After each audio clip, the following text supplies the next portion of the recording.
मेरा नाम है मोहित और आपका स्वागत हमारे यूट्यूब चैनल हिस्ट्री चैंपियन में। तो जैसा कि आप जानते हो, आपका जो पेपर होने वाला है बीए सेकंड सेमेस्टर का, कौन सा पेपर होगा? बीए सेकंड सेमेस्टर का जो आपके सामने पेपर देखने को मिलेगा, बेसिक कॉन्सेप्ट ऑफ सोशियोलॉजी का। कौन सा? बेसिक कॉन्सेप्ट ऑफ सोशियोलॉजी का, जो समाजशास्त्र के आपके सामने जो प्रमुख सिद्धांत होते हैं उससे संबंधित आपके सामने जो पेपर देखने को मिलेगा, उसके बारे में अपन कंप्लीट ये एक मास्टर क्लास लेकर आए हैं, जिसके अंदर जितने इंपॉर्टेंट क्वेश्चन होने वाले हैं, क्या होने वाले हैं, जितने इंपॉर्टेंट क्वेश्चन होने वाले हैं, सारे के सारे इंपॉर्टेंट क्वेश्चन है मैं आपको करवाने वाला हूँ। वीडियो सभी को पूरा देखना है, चैनल को जोर से सब्सक्राइब कर देना भाई। 40,000 सब्सक्राइबर का टारगेट ले रखा है, लेकिन अभी तक तो आपने 31,000 सब्सक्राइबर ही पूरे नहीं करे। करो भाई सारे के सारे बच्चे, ताकि अपन 40,000 सब्सक्राइबर है उसका टारगेट है उसको अचीव कर पाए। साथ साथ कोने में जो व्यू प्रोडक्ट वाला ऑप्शन है, कौन सा? व्यू प्रोडक्ट वाला ऑप्शन है, इस पर क्लिक करके अगर फ्लिपकार्ट और मित्रा से कोई प्रोडक्ट खरीदोगे, सबसे ज़्यादा डिस्काउंट देखने को मिलेगा। तो कोई प्रोडक्ट खरीदना चाहते हो तो खरीद सकते हो भाई अभी से आपके सामने। और ये जो पीडीएफ है, ये पीडीएफ ये आपको फ्री में हमारे जो व्हाट्सअप चैनल है, कौन सा चैनल है? व्हाट्सअप का जो चैनल है ना, वहाँ पर आपके सामने देखने को मिल जाएगी। वहाँ पर उसका लिंक दे रखा है। जैसे आपको ज्वाइन करोगे, आप वहाँ पर आपके सामने लिंक देखने को मिलेगा, उस पर क्लिक करोगे तो तुरंत आप पीडीएफ डाउनलोड करके पढ़ सकते हो। तो जाओ और जाकर कोई पीडीएफ पढ़ना चाहता तो पढ़ सकता है भाई। चलिए शुरू करते हैं प्रश्न की, पहले नंबर प्रश्न की।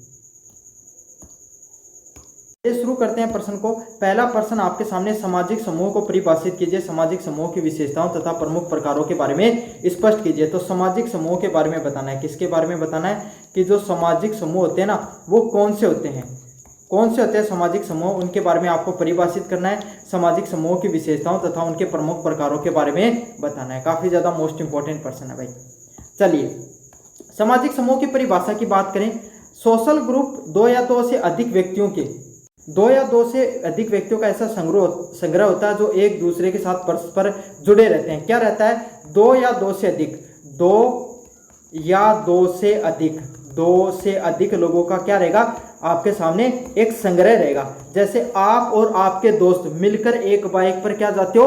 पेपर देने के लिए जाते हो, कॉलेज का एग्जाम देने जाते हो ना, तो वही आपका क्या है? एक ग्रुप है। क्या है? आप 5 दोस्त हो, पांचों के पांचों दोस्त कॉलेज में एक साथ पढ़ते हो और एक साथ एग्जाम देने के लिए जाते हो। तो आपका क्या है? कॉलेज का ग्रुप है ना। आप साथ के साथ क्या हो? क्लासमेट हो। तो यही होता है, दो या दो से अधिक लोगों का ऐसा संग्रह जो एक दूसरे के साथ कोई इंटरेक्शन करते हैं, है ना, परस्पर क्रिया करते हैं। आप कॉलेज में साथ जाते हो, साथ पढ़ते हो, साथ एग्जाम देते हो, साथ बाहर घूमने जाते हो, साथ खेलने जाते हो, साथ बैठते हो, कोई ना कोई क्रिया साथ मिलकर कर रहे हो ना, जिसमें आप सब लोगों का क्या रहता है? योगदान रहता है। चारों लोगों का, 4-5 लोगों का। समानता, उद्देश्य व सामाजिक भावना के आधार पर जुड़ा रहता है। इसमें अलग अलग रहेंगे। समानता क्या होगा? कि भाई अगर आपका दोस्त घूमने के लिए जा रहा है तो आप भी फोन करके बोलोगे कि आज मैं घूमने के लिए चल रहा हूँ, तू भी मेरे साथ चल। चलता है ना ऐसा चारों दोस्तों के साथ। उद्देश्य क्या है? कॉलेज के अंदर जा रहे हो। कहाँ पर जा रहे हो? कॉलेज के अंदर पढ़ने के लिए जाते हो। तो भाई आपके सामने कोई ना कोई एक दोस्त ऐसा होना चाहिए जो आपके भी कोई साथ होने वाले होने चाहिए, जो आपको क्या दें? किसी चीज़ पे पढ़ाई में मदद करें, खेलने कूदने में, या जीवन को आगे बढ़ाने में मदद करें। समझ में आ गया? तो कोई एक उद्देश्य के साथ। और सामाजिक भावना क्या होती है? सभी लोगों को मिलजुल कर रहने की भावना पर जुड़ा रहता है। तो क्या होता है सोशल ग्रुप? दो या दो से अधिक लोगों का क्या रहता है? एक पर जुड़ा संग्रह होता है, जहां पर लोग आपस में क्या, कोई ना कोई उद्देश्य के लिए, समानता है, सामाजिक भावना से जुड़े रहते हैं। यह समूह समाज की एक इकाई के रूप में काम करता है। किसकी तरीके से काम करता है? एक यूनिट की तरह काम करता है। किसकी तरह काम करता है? एक यूनिट की तरह काम करता है। सबसे जरूरी बिंदु यही है। मकाइवर और पेज के अनुसार, मकाइवर और पेज ने क्या बताया? सामाजिक समूह है वह इकाई है जिसमें दो या दो से अधिक व्यक्ति सामाजिक संबंधों द्वारा एक दूसरे से जुड़े हुए रहते हैं। क्या कहा है? मकाइवर और पेज के द्वारा क्या कहा गया है? क्या कहा गया है? मकाइवर और पेज के द्वारा कहा गया है, और पेज के द्वारा ये बात कही गई है कि भाई सामाजिक समूह वह इकाई होती है जिसमें दो या दो से अधिक लोग कोई भी सामाजिक संबंधों से जुड़े रहते हैं। क्या, किससे जुड़े रहते हैं? सामाजिक जो संबंध होते हैं, समाज में जो संबंध होते हैं उससे जुड़े हुए होते हैं। अब समाज में संबंध क्या होंगे? जैसे कि कोई, अब ग्रुप आपका तो कॉलेज का ग्रुप है, आप समझने के लिए। अब आपके पापा, मतलब मान लो कि कोई किस में जाते हैं, कोई सरकारी नौकरी लगे हैं, कोई प्राइवेट जॉब लगे हुए हैं, वहां पर सारे के सारे संस्था के लोग आते हैं, तो वो भी साथ बैठते हैं। सामाजिक संबंध, हमारा जो गांव में, आपका जो गांव है उसमें जो परिवार है, क्या है? गांव या शहर है, उसमें जो परिवार जो सोसाइटी है उसमें आप सब लोग मिलजुल कर रहते हो, है ना। तो उसमें क्या रहता है, 2 या 2 से अधिक लोग रहते हैं और आपस में सामाजिक संबंधों से एक साथ जुड़े रहते हैं। समाज के संबंध क्या होते हैं, मिलजुल कर रहना, एक दूसरे का बुरे वक्त में साथ देना, है ना, आपके सामने। और अगर किसी चीज की जरूरत हो तो उस जरूरतों को एक साथ मिलकर मिल बांटकर पूरा करने को क्या कहा जाता है, आपके सामने सामाजिक समूह कहा जाता है। क्या कहा जाता है, सामाजिक समूह कहा जाता है। और ये विचार किसके थे, मैकाइवर और पेज के थे। किसके थे भाई, मैकाइवर और पेज के विचार थे। मैकाइवर और पेज के ये विचार थे। किसके, मैकाइवर और पेज के विचार देखने को मिलते हैं। अगले वाला है आगमन और नेमकाफ के अनुसार। आगमन और नेमकाफ के अनुसार क्या, एक ऐसा समूह है जिसका प्रत्येक सदस्य एक दूसरे के संपर्क करता है, एक दूसरे को प्रभावित करता है तथा एकता की भावना रखता है, उसको सामाजिक समूह कहा जाता है। आर्बन और निमकाफ। अब काफी बच्चे क्या करेंगे, ये जो दोनों थ्योरी है ना, जो दोनों आपके सामने समाजविद हैं, उनकी दोनों की दोनों थ्योरी को एग्जाम में नहीं लिखकर आते हैं और यही सबसे बड़ी गलती होती है। इसीलिए आपके एग्जाम में कम नंबर आते हैं। कोई भी वैज्ञानिक, कोई भी सामाजिक विद के द्वारा कोई भी सिद्धांत दिया जा रहा है, उस सिद्धांत को जरूर से लिख कर आना है। क्या करके आना है, उस सिद्धांत को आपको जरूर से लिख कर आना है। सबसे मोस्ट इंपॉर्टेंट बात आपको यही याद रखनी है, ठीक है, जरूर से लिख कर आना भाई। इन्होंने क्या कहा, और ब्लैक पेन से लिख कर आओगे, एक ऐसी भावना जो एक दूसरे सदस्य के संपर्क करते हैं और एक दूसरे प्रभावित करते हैं, मतलब एक दूसरे के साथ जुड़े रहते हैं और एक दूसरे को इफेक्ट करने का काम करते हैं, और एक दूसरे के साथ कैसे रहते हैं, एकता के साथ रहते हैं, मिलजुल कर रहते हैं। समझ में आ गया। जैसे आपके दोस्त हैं, आप साथ मिलकर पढ़ाई करोगे, वो आपका दोस्त पढ़ाई करेगा तो उसको देखकर आप ही ऑटोमेटिक पढ़ाई करने लग जाओगे। अगर वो खेलने कूदने में बढ़िया होगा तो आप भी उसको देखकर खेलने कूदने में बढ़िया हो जाओगे। अच्छा, अगर आप में से कोई भी एक दोस्त पर विपदा आ गई तो आप क्या करोगे, बोलो तेरा भाई आ रहा है, सुनने को देखने को मिलता ना। तो यही एकता की भावना भी देखने को मिलती है। इसी को क्या कहा जाता है, सामाजिक समूह के नाम से जाना जाता है। किसके नाम से जाना जाता है, सामाजिक समूह के नाम से जाना जा रहा है। यह सिद्धांत आर्बन और निमकाफ के द्वारा दिया गया था। अगले वाला पॉइंट आपके सामने, सामाजिक समूह की विशेषताएं। क्या होता है, परस्परिक क्रिया, म्यूचुअल इंटरेक्शन। समूह के सदस्य आपस में संवाद व व्यवहार करते हैं। तो सामाजिक समूह में क्या क्या होता है भाई, सभी लोग आपस में बातचीत करेंगे। आपका जो पहली बार आपके सामने भाई कॉलेज में गए थे, तब आपके फ्रेंड बने थे, तब कैसे बने थे, आपस में आपने बोलचाल शुरू की थी। क्या करी थी, आपस में आपने बोलचाल शुरू की थी, धीरे बातें करते आपके सामने इतनी गहरी दोस्ती हो गई। तो यही आपके सामने आपस में संवाद करने से और व्यवहार करने से आपने फिर क्या, उनको भाई समय आने पर परखा, है ना, जांचा, आपकी उनके साथ ट्यूनिंग अच्छी बैठने लगी, तभी तो क्या हुए, आप अच्छे दोस्त बने। तो कैसे बनते हैं भाई अच्छे दोस्त, आपके सामने परस्पर क्रिया के द्वारा, एक दूसरे की जरूरत पड़ने पर, काम आने पर और आपस में बातचीत के माध्यम से अच्छे दोस्त वो बनते हैं। अगले वाला पॉइंट है सामान्यता, कॉमन इंटरेस्ट। सभी सदस्य किसी न किसी साझा उद्देश्य व रुचि से जुड़े रहते हैं। चाहे कोई भी दोस्त हो, चाहे कोई भी जीवन में किसी की भी दोस्ती हो, कोई ना कोई एक लक्ष्य जरूर होगा। आप कॉलेज में रहोगे तो आपके कॉलेज के फ्रेंड रहेंगे, स्कूल में थे तब स्कूल के दोस्त थे, है ना। जब आप कोचिंग करने जाओगे तो वहाँ पर मिलेंगे, वहाँ के दोस्त बन जाएंगे, और आप काम करने जाओगे तो आपके काम पर वहाँ के दोस्त बन जाएंगे। क्यों बने वो दोस्त, कॉलेज में आपके दोस्त क्यों बने, पहले तो चाहे एक गांव में आप 2 जने साथ रहते थे, उस ही गांव में रहते थे, लेकिन कॉलेज में जाने के बाद में आपकी दोस्ती बढ़िया हो गई। क्यों बढ़िया हुई, क्योंकि आप कॉलेज में साथ जाने लगे, आपका एक दूसरे से, कभी आपने कॉपी मांगी भाई किसी से, है ना, कॉलेज के फॉर्म के लिए उसको याद किया, है ना, कॉलेज के एग्जाम के लिए याद किया, गेस्ट पेपर के लिए याद किया, आपने कहा कि भाई मोहित सर की क्लास भेजो, हुआ ना। इन सब चीज़ों से आप दूसरे का व्यवहार बढ़ता चला गया और आपकी दोस्ती भी बढ़ती चली गई। तो कोई भी व्यक्ति है, कोई भी समूह तभी सफल हो पाता है जब उनका क्या होता है, एक साझा उद्देश्य होता है, कॉमन गोल होता है। क्या होता है, एक कॉमन गोल होता है, तभी आपके सामने कोई ग्रुप है वो सक्सेसफुल होता है। अगले वाला पॉइंट है एकता की भावना। किसकी, सेंस ऑफ यूनिटी। क्या है, सेंस ऑफ यूनिटी की बात करें। क्या है सेंस ऑफ यूनिटी में, समूह में हम की भावना होती है जिससे सदस्य एक दूसरे से जुड़ा महसूस करते हैं। सारे के सारे सदस्य होते हैं ना, क्या होते हैं, सारे के सारे सदस्यों में हम की भावना होनी चाहिए। मतलब आपके 500 दोस्त हैं, एक फोन पर सारे सारे आ जाएंगे, बोले समस्या आई, बोले हम देखेंगे, बोले तुम्हारी समस्या को, है ना।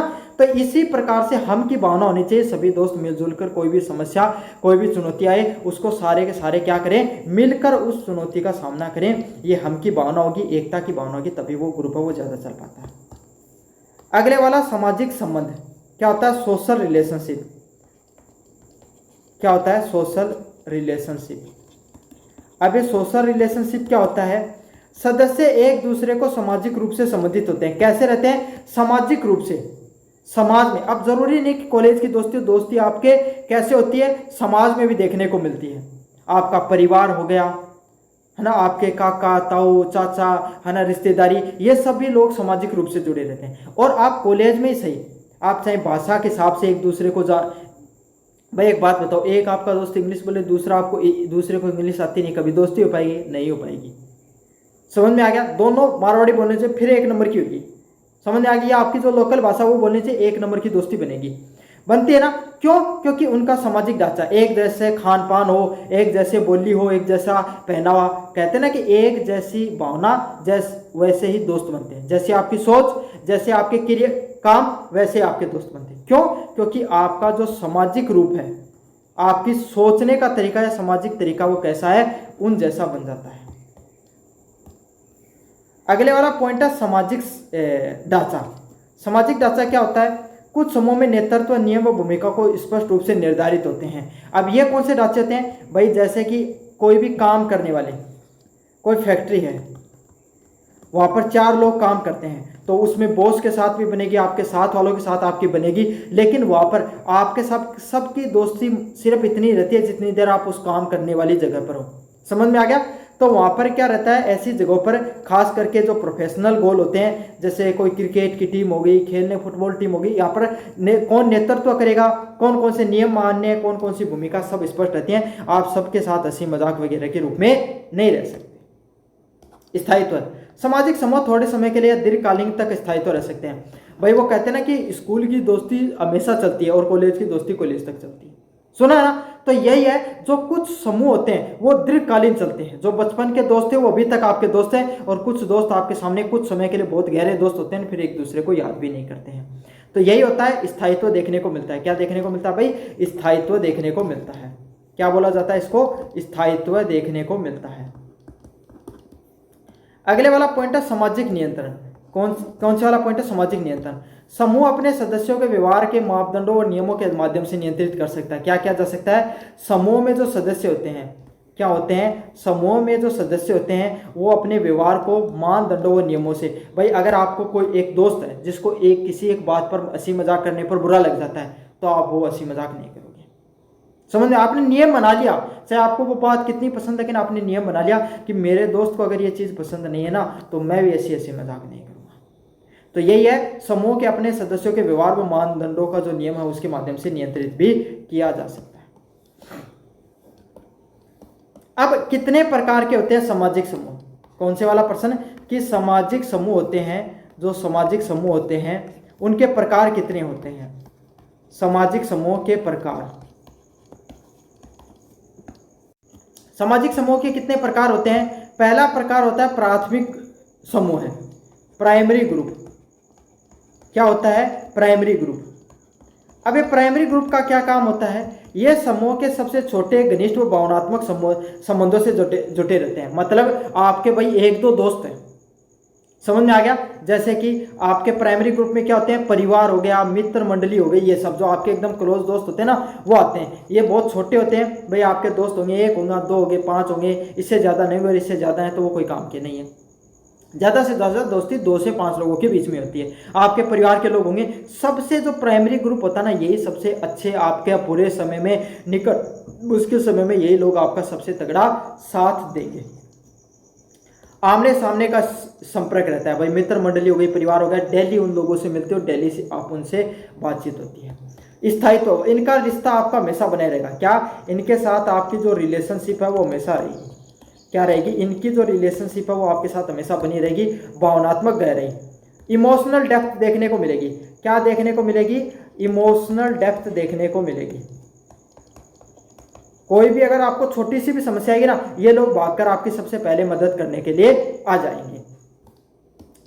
अगले वाला प्रश्न है द्वितीयक समूह। ये बड़े औपचारिक व उद्देश्य पूर्वक होते हैं। क्या होते हैं? जो द्वितीयक समूह होते हैं ना, सेकेंडरी ग्रुप होते हैं। कौन से ग्रुप होते हैं? जो सेकेंडरी ग्रुप होते हैं, सेकेंडरी ग्रुप होते हैं आपके सामने।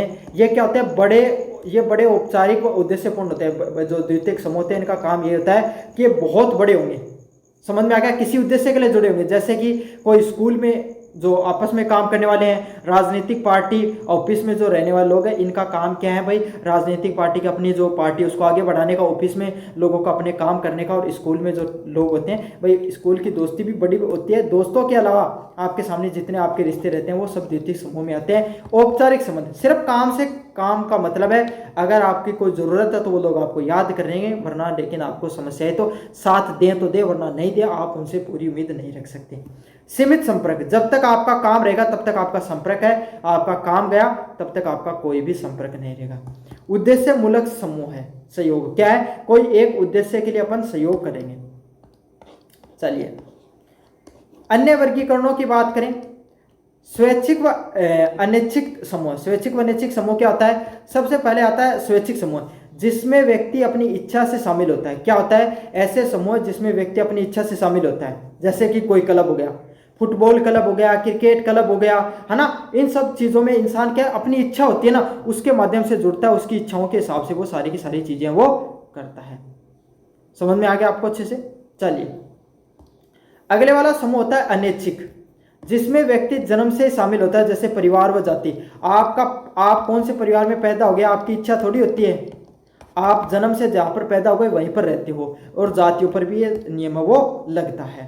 संगठित व असंगठित समूह, कौन सा समूह है, संगठित व असंगठित समूह कौन सा होता है, जिसमें नेतृत्व नियम व ढांचों को फिक्स कर दिए जाएं। क्या कर दिए जाएं, जिसमें नियम ढांचे और आपके सामने जो फिक्स कर दिए जाएं। जैसे सेना होती है भाई, सेना में आपकी दोस्ती होगी, आपके नियम होंगे, सब कुछ होगा, लेकिन हर व्यक्ति का अपना अपना काम होगा। ये व्यक्ति ये काम करेगा, ये व्यक्ति ये काम करेगा। तो यहाँ का जो संगठन होता है, जो यहाँ का क्या होता है, जो संगठन होता है वो फिक्स होता है। क्या होता है, फिक्स एकदम संगठन देखने को मिलता है।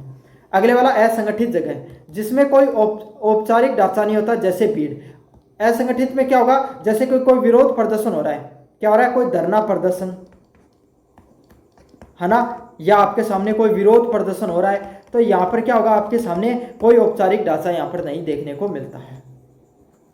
अगले वाले प्रश्नों की बात करें। संदर्भ समूह है वह समूह जिसमें व्यक्ति अपने व्यवहार शैली व मापदंडों को संदर्भ बनाता है, भले ही वह उसमें शामिल हो या नहीं। संदर्भ समूह क्या होता है, ऐसा लोगों का व्यवहार करने का तरीका, ऐसी शैली व ऐसे मापदंड जिससे चाहे वो उसमें शामिल हो या नहीं हो, उसके हिसाब से अपना काम वो चलाता है। चलिए सामाजिक समूह का बनाने का क्या महत्व, भाई कोई भी काम है ना, कोई भी काम करने के पीछे कोई ना कोई तो बेनिफिट होता ही है। तो इस काम को सामाजिक समूह बनाने क्या बेनिफिट होता है, सबसे पहले क्या होता है, समाज की सबसे छोटी इकाई रहती है। क्या होती है, जो समाज होता है ना अपना, उसकी सबसे छोटी और सबसे जरूरी इकाई है। आपको पता है मनुष्य वो सामाजिक प्राणी है। आज मनुष्य का अस्तित्व तो इतना बड़ा इसीलिए है क्योंकि वो एक समाज में रहता है, एकजुट रहता है। अगर मनुष्य एकजुट नहीं रहता ना, तो आज कोई भी आपके सामने जंगल में कोई भी कभी किसी जानवर ने मनुष्य को कभी भी निपटा दिया होता। समझ में आ गया। अगले वाला पॉइंट है सामाजिकरण की प्रक्रिया में सहायक होना। समाज को आगे बढ़ाने में जो सामाजिकरण की जो प्रक्रिया होती है, सामाजिकरण की जो प्रक्रिया होती है, समाज को आगे बढ़ाने की जो प्रक्रिया होती है, इसमें भी ये चीजें हैं वो सहायक होती हैं। सहयोग, एकता व संगठन की भावना को विकास करता है। क्या करता है, सभी लोगों को मिलजुल कर रहना चाहिए। क्या रहना चाहिए, सहयोग की भावना। कौन सी भावना, सहयोग की भावना, कि भाई सभी लोगों को मिलजुल कर रहना चाहिए, सभी लोगों को एकता के साथ रहना चाहिए, और संगठन की भावना को आगे बढ़ाने का काम करता है। व्यक्ति को सामाजिक पहचान व भूमिका प्रदान करता है। कोई भी एक व्यक्ति होता है ना, उसकी समाज में क्या पहचान है और उसकी जो क्या भूमिका होती है उसको देने का काम करता है। सामाजिक नियंत्रण व अनुशासन बनाए रखने का काम करता है कि समाज पर अगर सभी लोग एकजुट मिलजुल कर रहेंगे, भाई दो दोस्त हैं, तीन दोस्त हैं, अगर दो दोस्त पढ़ाई करते हैं, एक नहीं करते हैं, तो दो मिलकर एक को पढ़ाई करवाने लग जाएंगे। अनुशासन है, डिसिप्लिन है ना, तो यही है। और अगर कोई गलती कर रहा है, तीन दोस्त है, अगर तीन दोस्त है, उसमें से अगर कोई एक व्यक्ति गलत काम कर रहा है, तो उसको दो मिलकर क्या करेंगे, उसको समझाएंगे बुझाएंगे, इससे क्या उस पर कंट्रोल आ जाता है, नियंत्रण आ जाता है। समझ में आ गया। तो यही है, समाज की सबसे छोटी इकाई है, समाज को आगे बढ़ाने पर यह मददगारी होता है। समाज में एकजुट रहने के लिए जो बुनियादी चीजें होती हैं, जैसे एक दूसरे के मुश्किल समय में साथ देना, एकजुट तरीके से रहना, संगठन बनाना की भावना भी मजबूत होती है, और सामाजिक नियंत्रण भी बनता है। क्या होता है, सामाजिक नियंत्रण भी बनता है। क्या बनता है, सामाजिक नियंत्रण है वो भी देखने को मिलता है। समझ में आ गया। चलिए सामाजिक समूह समाज का मूल आधार है। वह यह व्यक्तियों को सामाजिक जीवन में डालता है, समाज की कार्य प्रणाली को नियंत्रित करता है। सामाजिक समूह में विविधता समाज के विविध कार्यों को संचालित करने में सहायक होती है। क्या होती है? जो सामाजिक समूह होते हैं वो समाज की सबसे छोटी इकाई है। क्या है? जो सामाजिक समूह है, क्या है? जो सामाजिक समूह है ना, वो समाज की सबसे छोटी व सबसे मूलभूत इकाई है। यह व्यक्ति को सामाजिक जीवन में डालते हैं। क्या करते हैं? ये कोई भी व्यक्ति होता है ना, उसको क्या करते हैं? उसका जो सामाजिक जीवन होता है उसमें डालने का काम करते हैं। समाज की कार्य प्रणाली को नियंत्रित करते हैं। समाज की जो पूरी की पूरी कार्य प्रणाली उसको नियंत्रित करते हैं। सामाजिक समूह में विविध समाजों की विविध कार्यों को संचालित करने में सहायक होते हैं। तो अलग अलग समाज में जब कार्य किए जाते हैं उसमें भी सहायक होते हैं। भाई समझ में आ गया? चलिए अगले वाले प्रश्न की तरफ बढ़ते हैं। क्वेश्चन नंबर 2 की तरफ आपके सामने संस्कृति को परिभाषित करते हुए इसकी प्रमुख विशेषताओं का उल्लेख कीजिए। क्या करना आपके सामने? आपको कल्चर को डिफाइन करना है। किसको डिफाइन करना है? आपको कल्चर को डिफाइन करना है। संस्कृति को परिभाषित करते हुए उसके बारे में आपको विशेषताओं के बारे में आपको बताना है। समझ में आ गया? अच्छा प्रश्न है। अगर अभी तक चैनल को सब्सक्राइब नहीं किया तो सभी बच्चों से रिक्वेस्ट है, प्लीज चैनल को सब्सक्राइब कर दो। और व्हाट्सअप चैनल का जो लिंक डिस्क्रिप्शन में दे रखा, अभी तक ज्वाइन नहीं किया तो क्या कर रहा, कर लो ज्वाइन भाई। सारी सूचनाएं वहीं पर मिलती है, फ्री में पीडीएफ वहीं पर मिलेंगी, सारी चीजें वहीं पर मिलेंगी। बस जरूर से जाकर चैनल को, जो अपना व्हाट्सअप चैनल है उसको जरूर से ज्वाइन कर लेना। सबसे पहला पॉइंट है संस्कृति की परिभाषा, डेफिनेशन ऑफ कल्चर। क्या बतानी है आपको? Definition of culture. किसकी बात करें? डेफिनेशन ऑफ कल्चर की बात करें। क्या होती है डेफिनेशन ऑफ कल्चर? संस्कृति समाज के उन सभी भौतिक व अमूर्त तत्वों का समुच्चय होता है जो मनुष्य द्वारा सीखे गए, अर्जित किए गए, समाज द्वारा अपनाए गए। इसमें भाषा, परंपराएं, विश्वास, मूल्य, रीति रिवाज, कला, कानून, नैतिकता, धर्म आदि सभी लोग चीजें शामिल होती हैं। क्या होते हैं? कल्चर क्या होता है? सभी भौतिक व अमूर्त तत्वों का होते हैं। जैसे कि भाई अपन क्या करते हैं? कल्चर क्या अपना? देसी खाना, छाछ दूध दही खाना, है ना। अपनी लोकल भाषा मारवाड़ी है, ठीक है। साथ के साथ बड़े बुजुर्गों का सम्मान करना, माता पिता का आपके सामने भाई बुढ़ापे में उनका सहयोग करना, उनके सहारा बनना, है ना। अपना समाज को आगे बढ़ाने के, समाज की जितनी परंपराएं हैं उनको आगे बढ़ाना, है ना। इन सब चीजें परंपराएं होती है ना, तो यही सब चीजें क्या कहलाती है? संस्कृति कहलाती है, ठीक है। जो संस्कार हो ना, संस्कार वही संस्कृति होती है, यह समझ लो। जो मनुष्य द्वारा सीखे गए, अर्जित किए गए, समाज द्वारा अपनाए गए। क्या तो मनुष्य अपने माता पिता या अपने आसपास के जो वातावरण से जो चीजें सीखता है, या जो मनुष्य कहाँ से? अपने समाज उसको सिखाता है। क्या करता है? जो समाज है उसको अलग अलग प्रकार की चीजें सिखाता है कि झूठ नहीं बोलना चाहिए, धर्म से जीवन जीना चाहिए, भ्रष्टाचार नहीं करना चाहिए। इस प्रकार की चीजें सीखते हैं ना अपन, है ना। अपनी भाषा है, आप जिस दिन जन्म दिया उस दिन आपको भाषा नहीं आती थी ना, अपने आसपास के लोगों को आपने बोल बोलकर वो भाषा बोलनी सीखी है। परंपराएं, होली दिवाली हो गई, है ना, ईदगाह हो गई, कोई भी और त्यौहार हो गया, आप जिस धर्म को मानते हो वो सभी कोई अलग अलग प्रकार की जो परंपराएं होती है उनको मनाना, आपका जो धर्म है उसमें विश्वास रखना, मूल्य और रीति रिवाजों को मानना, है ना। जो अलग अलग प्रकार के विवाह के रीति रिवाज हैं, समाज में जाति धर्म के रीति रिवाज है, सभी रीति रिवाजों को मानना, कानून को मानना और नैतिकता पूर्ण वो जीवन जीना। कैसा? धर्म के हिसाब से जीवन जीना, संस्कृत के संस्कार के हिसाब से जीवन जीना, यही क्या कहलाती है? संस्कृति कहलाती है। क्या कहलाती है भाई? संस्कृति कहलाती है। धर्म के हिसाब से अपना जीवन यापन है वो करना। अगले वाला, इसमें ईबी टाइलर क्या कहते हैं? ईबी टाइलर का क्या कहना है? ईबी टाइलर का कहना है संस्कृति व जटिल संपूर्णता है जिसमें ज्ञान, विश्वास, कला, नैतिकता, कानून, रीति रिवाज और वही सभी क्षमताएं व आदतें शामिल होते हैं जो मनुष्य समाज का सदस्य होने के नाते अर्जित करता है। ईबी टाइलर कहते हैं संस्कृति में वही सभी चीजें जुड़ी हुई हैं। क्या है? संस्कृति में ईबी टाइलर के अनुसार वही सभी चीजें जुड़ी होती हैं। जैसे ज्ञान जुड़ा हुआ होगा। क्या जुड़ा हुआ होगा? ज्ञान होगा। लोगों को अलग अलग जो उनकी परंपराएं हैं उसके प्रति उनका विश्वास होगा। कला, आर्ट एंड कल्चर होगी। नैतिकता पर विश्वास रखेंगे, कानून और रीति रिवाजों को मानने का काम करेंगे। तो अलग अलग प्रकार की चीजें हो गई, जैसे विश्वास हो गई, है ना, कला हो गई, नैतिकता को मानने का काम करते हैं। वह सभी क्षमताएं व आदतें शामिल होती है जो मनुष्य समाज को सदस्य होने के नाते अर्जित करता है। भाई सीधी सीधी बात है, एक समाज में होने का नाता था, जो जो चीजें सिखाई जाए ना भाई के अंदर जुड़ी रहे, संस्कृति के अंदर जुड़ी रहे, चाहे अपना अलग अलग प्रकार का कोई रीति रिवाज होगा, चाहे संस्कार होगा, चाहे विश्वास होगा अपना धर्म या जाति का प्रति, अपने समाज का प्रति, कला होगी, आर्ट और कल्चर होगी, उन्हीं के कही जा, संस्कृति कही जा। और यह बात के द्वारा कही गई, ईबी टाइलर के द्वारा कही गई है। चलिए अगले वाले विचार कौन है इसके अंदर? मेलिनोव्स्की इनका क्या कहना है? इनका कहना है संस्कृति मानव आवश्यकताओं को पूरा करने के लिए बनाई गई जीवन पद्धति है। संस्कृति क्या है? कोई भी मनुष्य है